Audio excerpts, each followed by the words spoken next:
There are certain smells that moment you catch them from meters away. You know you are home. Like the smell of morning coffee or fried eggs or the maqluba my mother cooked every Thursday at my grandfather's house. But what happens when that smell disappears? Hello, I'm Huda, and in the episode, you will hear me, Eva, and Layan.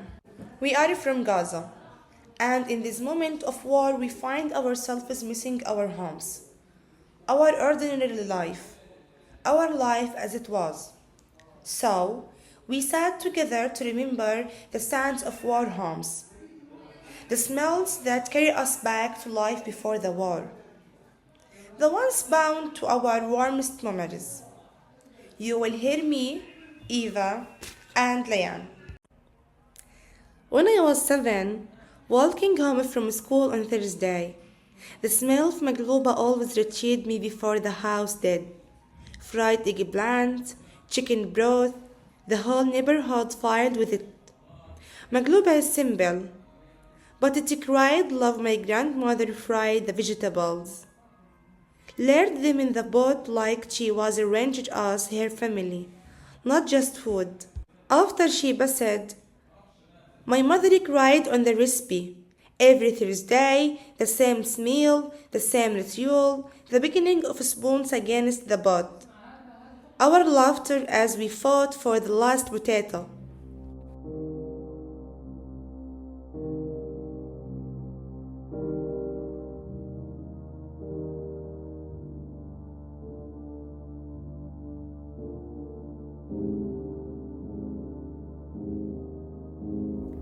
For me, it was the sea, just 10 minutes away from my home in Gaza. The salt in the air, falafel sandwiches, and mango juice on the way with friends. Those smells were joy, safety, belonging.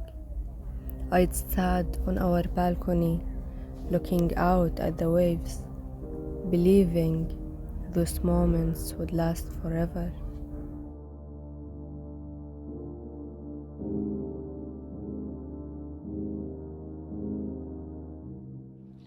You know, every house in Gaza has its own smell. Ours, it was my mom's cooking. Liver, roasted potatoes, the smell of Fridays when everyone was home. Then came the Thursday when there was no smell. The war had started and displacement tore us away from the rituals that made life feel whole. We tried to hold on, to recreate maqluba, even without chicken, even without whatever nothing. We called it fake maqluba, but nothing was the same. The pot smelled of smoke and fire, not of space and belief. I remember my mother's tears by the stove as ash craved the lid. We tried to flip the pot, to keep our ritual alive, but it felt empty.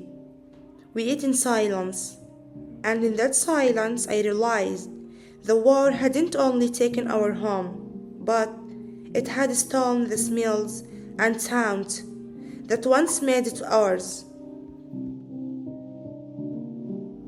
October 10th was the last day I saw my home. Under the threat of bombing, we left.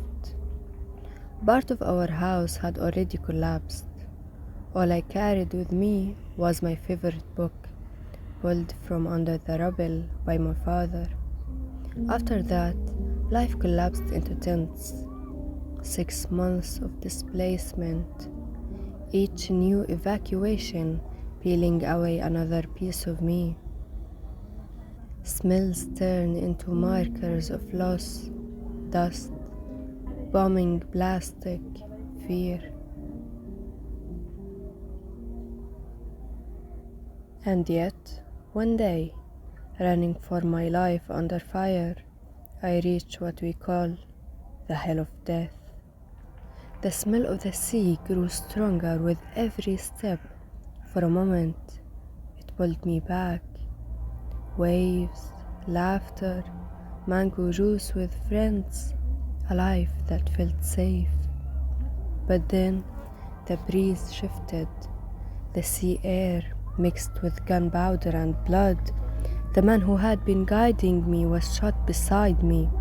His blood flowed like the waves, and from that moment on, I could no longer separate the smell of the sea from the smell of war. After the war began, everything stopped. School, routines, even the feeling of stability.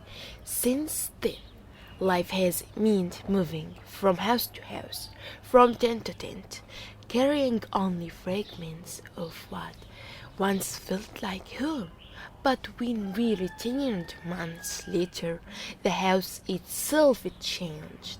Its walls stank of burnt plastic and the air was heavy with losses. Even food no longer tasted or smelled the way it once did. The balcony where basil and roses once grew now looked out unravel the sense of home. Still, I hold on. One day, I know my mother will cook maqluba again, and I will smell it from the start of the street. I long for the sea, to breathe it in without fear, to let it smell again of home and not of blood. Our house gone, but the memories remain. The meals, the laughter, my sister's colors and books. I carry those scents in my heart, even if they exist not only in memory. Smells are an archive of memory. They carry fragments of who we were and who we hope to become. Or may take our homes, our rituals, even our scents, but it cannot erase the scents that tell us where we belong, or the hope that one day we will breathe them in again.